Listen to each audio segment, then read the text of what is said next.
Hi, welcome to Melcher's Movie Madness. If you don't remember, I am Keith Melcher, and this is. Ryan Brewer. He is a human. He acts like a human does. Stop that. All right. I decided to review a hot little indie horror movie that just came out a few months back by the name of Bone Jangles.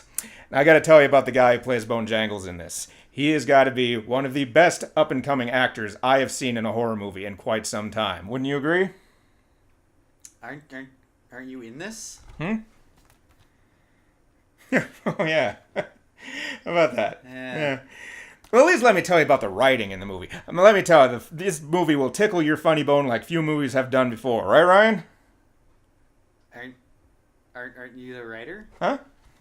You wrote that. Oh, yeah. Well, anyway, Bone Jangles is available now on Amazon, Vudu, iTunes. So check it out if you have a chance. But actually, we have decided to review Batman v Superman: Dawn of Justice. As we're taping this, Justice League is about a week away, so we thought maybe we'd revisit the DCEU, see if there was anything that we liked in it, things that we didn't like, and what'd you think? Well, before I get started, let me just say that this probably won't come out before that movie comes out. So giving the time period is not a good idea. Oh. Never mind that.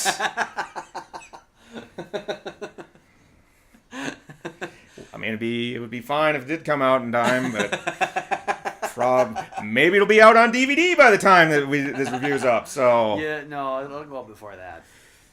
tell me about the fucking movie. Batman versus Superman. Batman v Superman. I don't give a fuck. Dawn of Justice. I do not give a fuck. It's Batman versus Superman. Is what it is. Actually, it should be called Batman versus Superman, but not until the last 45 minutes of the film. If that. Yeah. Why does nothing happen in this movie until the last half hour? Well, there stuff happens, but it's about an hour before anything cool happens. The big Batmobile chase sequence, the first action sequence in the movie, which is at least an hour into the film. Mm-hmm. Yeah, there's just a lot of build up to nothing. Why does Superman turn into such a mopey emo bitch? Yeah, the whole time he's wondering, should I be Superman? I don't know if I should. What do you think, ghost of dead Kevin Costner? Ghost Dad. Come on, Ghost Dad. I mean, the first Man of Steel, which is technically part of this cinematic universe now, he tells Lois that the S stands for hope. But he completely forgets that in this one. They have to remind him of that. And he says, no, I'm going to fly away. I'm going to go to the mountains. I got a lot on my mind right now. Gotta go think. I'm going to go listen to Panic at the Disco. Fallout Boy. Yeah. Yeah. Why is this movie so long? It is a long fucking movie. So long. And I watched the director's cut, so it's even longer. But I will say, I think the director's cut is a better movie, even though it's longer, but it fleshes out a lot of plot points that are just completely ignored or glossed over in the theatrical cut. Which makes one wonder if those plot points were ever necessary to begin with. I've seen this movie 3 times now, and I still, for the life of me, don't know what the fuck Lex Luthor's master plan is. Yeah. It makes no goddamn sense at all. Mm-hmm. He wants Batman and Superman to fight each other for some reason because he wants Superman to prove that gods are not all good or all powerful or something, and it involves a jar of piss that he puts on a senator's table. He frames Superman for shooting people because, as it's known, Superman shoots the bad guys. Yes, that is quite the shooter. And then at the end, he just throws all that away and unleashes Doomsday. Yeah. Was Doomsday always his master plan, or was he just plan B, or what the fuck? Where are my pants? You can tell how much I like this movie. I don't even want to talk about it. I think Ben Affleck makes a good Batman. Yes. And I know when the movie's coming out, there was a lot of uproar because people weren't happy that he was playing Batman, but he's by far the best part of the movie. Yes. All of his scenes are awesome. The warehouse scene where he kicks all of the bad guys' asses, I think is one of the best scenes in any Batman movie. Well, I don't know if I go that He far. actually fights like Batman in this. Right. He moves like Batman. All the other movies, even the Nolan movies, he is very stiff. and the fight scenes are not that well choreographed. Yeah, I mean, I can give you that. That makes sense. But all that being said, as much as I like him as Batman, I don't like the fact that he's a cold-blooded murderer in this movie. When I was watching it this third time, I was just like, that guy's dead. That guy's dead. That guy's dead. That guy's really fucking dead. Yeah, he gives no fucks in this movie. None. Runs him down to the Batmobile, blows him up, shoots him. Why does Zack Snyder still get to make movies? That is a very good point. Yeah. Yeah. And to be fair, he has made some good movies in the past. Yeah, he has. Dawn of the Dead is awesome. Yeah, the Dawn of the Dead remake I actually really, really enjoy. And I'm sure there's a lot of Dawn of the Dead like hardcore fans out there who are probably going to freak out over the idea that it was good. I mean, I really enjoyed the original George Romero one too as well. It's actually one of my favorite of the George Romero zombie films. But the Dawn of the Dead remake, that movie actually scared me. Yeah. Like I actually jumped. I actually got nervous about watching it in a dark room, and it seems to me like Zack Snyder started off really strong in his career. He also had better screenwriters early on in his career. James Gunn wrote the Dawn of the Dead remake. Yes. That had a lot to do with it. Yeah. And I don't know who wrote 300, but they were a better screenwriter than whoever the hell he's working with. Well, I think David Goyer worked on Batman vs. Superman, and there was a bunch of other people, but Snyder just does not get the source material. That, I think, is one of the biggest problems. You think so? I think so. He hates comic books, basically. Really? He's done interviews where he says he just doesn't like modern-day comic books, or how superheroes are portrayed. So he wanted to make this basically a deconstruction of superhero movies, which he already did with Watchmen.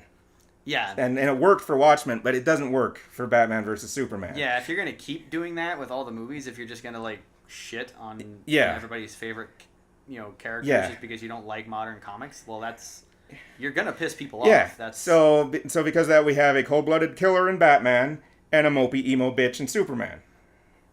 And Lex Luthor... Oh, fucking Lex Luthor. This movie stops dead in its tracks every time that little bitch comes on screen. It's a bad performance.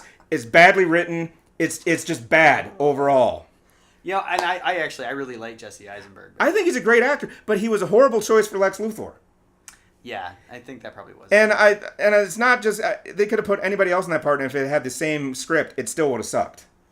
Yeah. Because he's tried to make Luthor into the Joker in this one, basically. Yeah. Make him insane, and Luthor's not insane. No, Luthor to me is more like Doctor Doom, where he actually has a very convincing ideology. Yes, he thinks Superman is a genuine threat to the world, and he thinks he should be the hero people get behind. Right. Yeah. But that was thrown completely out the window here for some weird theological argument. Right. Yeah, and I see what he was doing with the story and with the the whole religious aspect of the story, but at the same time, I was just like, this movie's stupid. That was basically what I thought, for 90% of the movie. And I, as a fan of certain books, it's I don't really read comic books anymore. Every once in a while, I pick up some graphic novels just to kind of, I guess, see what they're about and see what's going on. And normally, I just turn to you for all the information about what's going on in the world of comic books, and then I immediately regret it as soon as you explain it. And you asked me what happened in the Old Man Logan comic book. I made the mistake of asking that because I'd never read the Old Man Logan books. And it's I should do a review of that someday. Yeah, the comic book. right. But I guess as far as Batman versus Superman goes, I don't know. There are so many fucking dream sequences in this that could have been cut out. Mm-hmm. The whole apocalyptic thing with Batman in the future, it's a cool scene, but it adds nothing to the narrative. No. Only to set up Darkseid is coming, but we don't even know if they're going to bring him in now since everything's been shooken up in the DC universe. It's dumb. And as cool as Wonder Woman is this movie, they could have cut her completely out of the movie. Wouldn't have changed anything. All the other Justice League cameos, as lame as they are. I mean, I thought it was really cool when Wonder Woman was there. Yeah. But otherwise, I was just, she could have not been in the film and not have hurt anything. Yeah. But being a fan of certain older books when I was a kid, like the Death of Superman series, that was one of the few series, ongoing stories that I actually followed as a kid because it came out of that particular time of my life. And the idea of Doomsday and then just kind of shoehorning him into the movie. Yeah, that's because they do the whole Death of Superman at the end of this. Yeah. But the fact that we just don't give a shit about Superman throughout the course of this movie, it's meaningless. And plus, you know he's going to come back anyway. Even Yeah. without the little end where it looks like he's coming out of the grave at the end. We fucking know he's coming back. Well, yeah, so, yeah. I mean, yeah. we know what's happening. Yeah. I mean, it's not like it's a huge secret or Uh-huh. anything. And Doomsday looks like a fucking cave troll. He does. Yeah. Yeah, he does. He looks like a giant cave troll. He started to look better as the movie went on because they went with that whole he absorbs the energy and gets stronger. Then he and gets all the stronger. bone spikes and everything. Yeah, like once he actually looks like Doomsday, it's not too bad. Yeah. But just the fact that he's there Uh-huh. just kind of bothers me because that to me is a story arc in and of itself. Yeah. That should be Well, explored and- all on its own. You kill Superman off in technically his second movie. Yeah. It's dumb. Yeah. It's really fucking dumb. I like the music in it. Thought the Yeah. Hans Zimmer Junkie XL score were good. In fact, it was so good that they dropped them for the Justice League and they're bringing in Danny Elfman. So, Yeah. And he's just reusing the old Batman and Superman theme. So Yep. good for him. Yeah. Way to go, Danny. Yeah. Way to keep it alive. So my final thoughts on it is, like I said, I thought it was kind of a stupid movie. I was not into it at all. So. It was stupid. I love all the Batman stuff. And I think with a good director and a good script, Affleck could be just being a kick-ass Batman movie. Yeah. Which hopefully we're getting, although still he might drop out. Nobody really knows what he's doing Yeah. after Justice League. So Who knows? Yeah. Hopefully he won't. I'd like to see him actually keep going yeah, with the role. yeah. Well, all right then. All right. That's all the time we have for today. You've Mm-hmm. been watching Melcher's Movie Madness. That's me. Yeah, that is you. Don't forget to like, share, subscribe, join us on Patreon, and definitely join us on Patreon. That's a big one. I'm Ryan Brewer. I'm Keith Melcher. We'll see you guys next time. Bye.